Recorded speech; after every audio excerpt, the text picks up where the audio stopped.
우리 몸의 각 신체 기관은 저마다의 역할을 하느라 분주하게 움직이고 있는데요. 그 중에서 24시간 쉬지 않고 일하는 기관인 콩팥은 작지만 매우 중요한 일을 담당하고 있습니다. 국민건강보험공단 자료를 보면 만성 콩팥병 환자는 4년 사이 약 7만여 명 증가했고 4명 중 3명은 60대 이상 고령층으로 나타났습니다. 실제 30세 이후부터 1년에 1%씩 기능이 감소한다고 알려진 콩팥. 윤지철 신장내과 전문의는 만성 콩팥병의 이해를 위해서는 콩팥의 역할부터 알아야 한다고 합니다. 콩팥, 흔히 말하는 신장은 혈액 속의 노폐물을 소변으로 배출시키고 소변량을 조절해서 우리 몸의 수분과 전해질, 혈압을 조절하는 역할을 하는데요. 칼슘과 인, 비타민 D의 균형을 유지해서 뼈의 대사를 조절하고 조혈 호르몬을 생산해 적혈구를 만드는 아주 중요한 기능을 합니다. 만성 콩팥병은 이러한 콩팥이 3개월 이상 손상되어 있거나 노폐물을 제거하는 콩팥의 기능이 감소해 정상적으로 회복될 수 없는 단계로 제 기능을 유지하지 못하는 상태입니다. 당뇨, 고혈압, 사구체 질환은 만성 콩팥병의 3대 원인으로 그 분포는 당뇨가 50%, 고혈압 15%, 사구체 질환 10% 정도 됩니다. 또한 관련 연구 자료를 보면 연령이 증가할수록 특히 60대 이후 급격히 만성 콩팥병 발생 빈도가 증가하는 것으로 나타났습니다.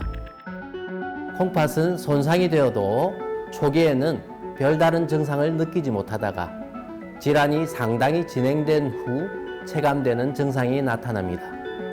대표적으로는 자다가 일어나서 소변을 보게 되는 야뇨, 단백뇨로 인한 거품뇨, 혈뇨, 부종과 피곤함, 무기력, 식욕 저하 등의 전신 증상이 나타날 수 있습니다.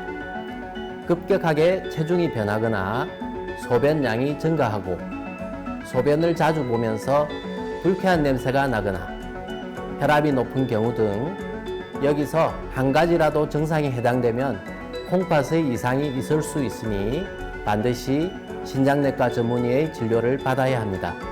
특히 아침에 일어났을 때 얼굴이 붓거나 하지 부종이 있으면 콩팥병을 의심해야 하는데요. 여성의 경우에 임신 중 특히 부종이 생기기도 하는데 합병증인 임신 중독증이나 콩팥병일 수도 있어 주기적으로 산전 검사가 필요합니다. 혈액 검사에서 신장 기능이 감소했거나 소변 검사에서 혈뇨나 단백뇨가 나타나는 상태가 3개월 이상 지속되면 만성 콩팥병으로 진단합니다. 1분간 콩팥이 깨끗하게 걸러주는 혈액량을 나타내는 사구체 여과율로 콩팥 기능을 평가하는데 정상 사구체 여과율은 분당 90에서 120ml 이상입니다. 사구체 여과율은 총 5단계로 1, 2단계에서는 단백뇨가 생기고 콩팥이 구조적으로 이상이 생기기 시작하지만 사구체 여과율은 60 이상으로 유지가 되기 때문에 증상이 거의 없는 시기입니다. 만성 콩팥병 치료는 콩팥 기능의 악화 속도를 낮추고 심혈관계 질환을 예방하는 것을 목표로 맞춤 치료를 시행합니다. 3단계 이상에서 합병증을 평가하고 약 복용 등으로 치료를 시작하며 4단계에서는 투석이나 콩팥 이식 등 신대체 요법의 교육을 5단계에서는 신대체 요법을 본격적으로 시행합니다.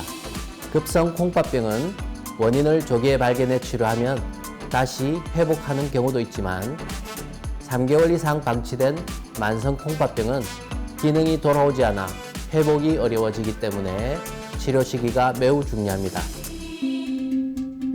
문제는 콩팥 기능이 약 30% 이하로 떨어져도 스스로 알아차리기 어려운데요. 투석 중인 사례자 역시 처음부터 질환으로 인지하지 못했다고 합니다.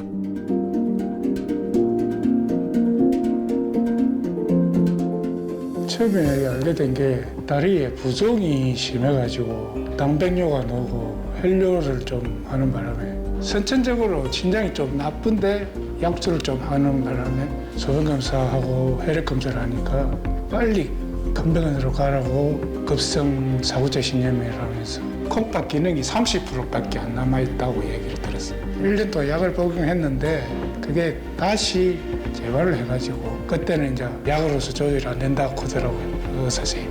1년 뒤에는 10%밖에 안 남았다고 이제 그때부터 이제 투석을 시작하게 됐죠.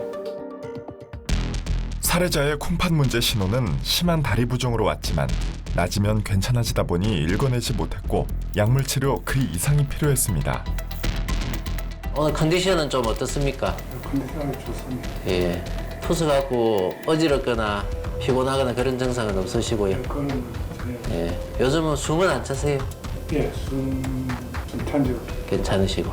예. 환자분이 이제 호흡 곤란 그리고 전신 부종이 있었어요. 예. 그래서 엑스레이 찍어보니까 이게 심장이 이제 커져 있는 상태고 심장 주변에 폐 부종도 같이 동반되어 있어가지고 혈액 검사하니까 콩팥 기능이 많이 떨어져 있는 상태로 투석이 필요한 상태였어요. 그래서 이분은 이제 평생 주 3회의 혈액 투석을 시행해야 되고 혈액 검사하고 그다음에 소변 검사 그리고 3개월마다 흉부 엑스레이 검사 6개월마다 심전도 검사를 시행하고 환자 상태의 변화에 따라서 검사 시기가 달라질 수는 있습니다. 그 음식 관리, 특히 이제 인이 많이 든 음식 그리고 칼륨이 많이 든 음식은 제한하고 적절한 단백질 섭취, 운동을 같이 동반해서 건강한 일상생활을 할 수 있도록 지속적인 관리가 필요합니다. 신장 이식 같은 경우는 신장 이식 이후에도 콩팥 관리가 필요하기 때문에 혈액 투석을 지속해야 되는 경우가 많습니다. 증상이 없는 경우가 많기 때문에 내 콩팥이 이제 나빠졌다는 걸 인식을 못하는 경우가 많습니다. 건강 검진을 통해서 콩팥이 나쁘다는 걸 알게 되는 경우가 많거든요. 본인이 이제 몸이 붓는다든지 피로하다든지 이런 경우 증상이 있을 때는 신장내과에 방문해서 소변 검사와 혈액 검사는 간단하니까 그런 검사들을 받아보시는 게 좋겠습니다. 건강을 유지하고 있어야 신장도 이식받을 수 있으니까 지금까지 쭉 해오던 대로 잘 지내보려고 합니다. 투석 중인 만성 콩팥병 환자는 약 11만 명. 이 중 절반 이상은 당뇨병 환자로 추정되는 만큼 평소 기저질환 관리도 중요하겠습니다. 일반적으로 투석은 사구체 여과율이 15 미만일 때 준비하는데 환자의 상태를 보면서 시작합니다. 혈액 투석은 혈액 투석기를 이용해서 혈액 속의 수분, 노폐물을 제거하고 전해질의 균형을 맞추는 치료로 병원에서 주 3회당 4시간씩 진행이 됩니다.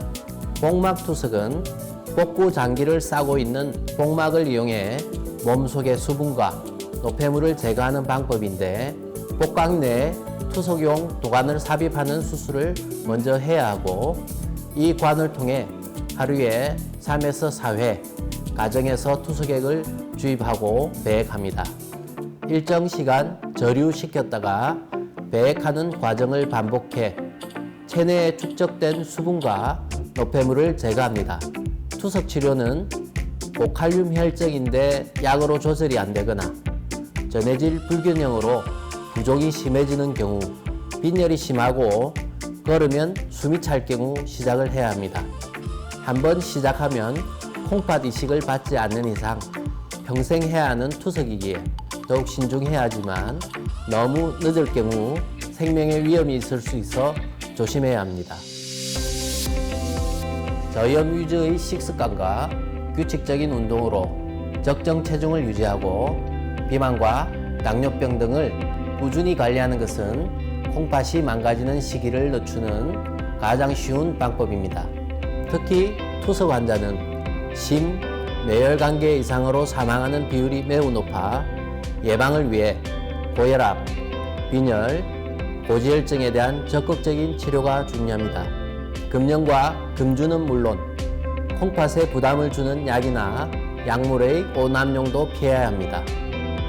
대표적으로 비타민을 찾는 분들이 많은데 만성 콩팥병 환자용 비타민이 따로 있을 만큼 문제가 발생할 수 있으니 임의로 복용하지 말고 반드시 전문의와 상의하셔야 합니다. 무엇보다 건강검진을 통해 콩팥 건강을 정기적으로 확인하고 가족력이 있는 고위험군은 더욱 주의해야 합니다. 신장은 자연 치유가 되지 않는 장기입니다. 관련 증상이 발생하면 절대 방치하지 말고 가까운 신장내과 전문의에게 정확히 검사받고 치료하시기 바랍니다. 흔히 침묵의 장기로 불리는 콩팥. 하지만 국가 건강검진만 잘 받아도 콩팥의 기능과 단백뇨 동반 여부를 확인할 수 있어 만성 콩팥병을 사전에 관리할 수 있습니다. 전 국민의 비대면 주치의 건강 좋은 날 플러스. It's easy, baby.